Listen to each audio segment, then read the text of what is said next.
Ош шаарынын тургуну Майсара Зубина өз жашаган көп кабаттуу үйдүн тургундары менен кышка даярданып, жер төлөөдөгү түтүктөрдү жылуулап, жарактан чыккандарын алмаштырып чыгышты. Кышкысын жылда бир эле көрүнүш кайталанып, түтүк жарылып, анын айынан жылуулуксуз калган тургундар бул көйгөйдү алдын алып, жашаганга жакшы шарт түзүп алдык дейт. Отопление полностью через 50% мэрия платила, 50 мы.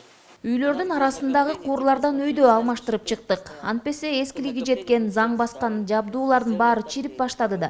Темир болсо да заңдап жарабай калат экен. Азыр адамдар өздөрүнө жакшы шарт түзүп жашаганды жакшы көрүшөт. Көпчүлүгү макул болуп ушул иштерди жасап, азыр эми жылуулук жакшы берилип калды. Потом вот эти стояки они покрасили полностью. Калаада жалпы 650-ге жакын көп кабаттуу үй болсо, анын 608-и жылуулук менен камсыздалат. Ош шаарынын кышка даярдыгын сентябрь айында өкмөт тарабынан белгиленген ведомстволор аралык комиссияда текшерип чыккан. Андан кийин бизде коллегиялык отурум болду. Анда дагы үчүнчү маселе ошо кышка даярдык боюнча маселе каралды. Эми жалпы маалымат берип кетсем, сиздер билесиздер, Ош шаарына бүгүнкү күндө 2 мекеме ишкана жылуулук менен тейлейт. Бул жылуулук камсыздоо ишканасы жана жылуулук электр борбору.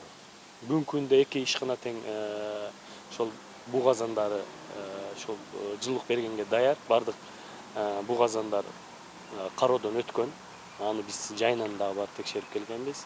Жылуулук электр борбору шаардын борбордук бөлүгүн тейлесе, жылуулук менен камсыздоо мекемеси кичи райондорду жылуулук менен камсыздайт.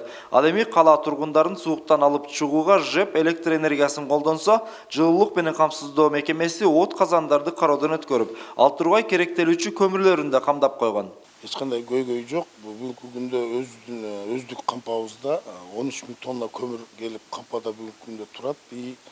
Анын ичинде ушул атайын алыскы от казандарга көмүр отундар жеткизилген. Ушул аба ырайдын жана мэрияның чыккан распоряжениясына даяр болуп турабыз.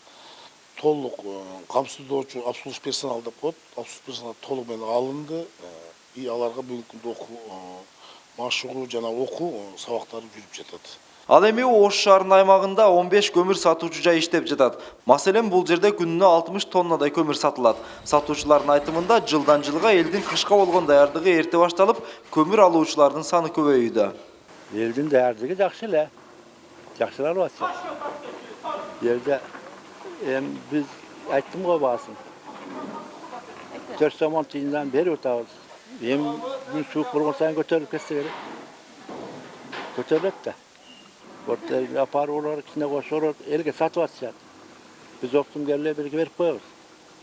Elge aralap duralbayız da, tarazalap veriş kıyın iken 1 ton 2 ton ağır. Негизинен Ош шаарына 15 ноябрдан 15 мартка чейин жылуулук берилет. Бирок аба температурасынын күндүзгү көрсөткүчү 5 күн бою 8 градустан төмөн болсо, шаар бийлиги жылуулук бере баштайт. Эрмек Муратбек уулу, Зайыр Абдыкеримов, Пирамида, Ош.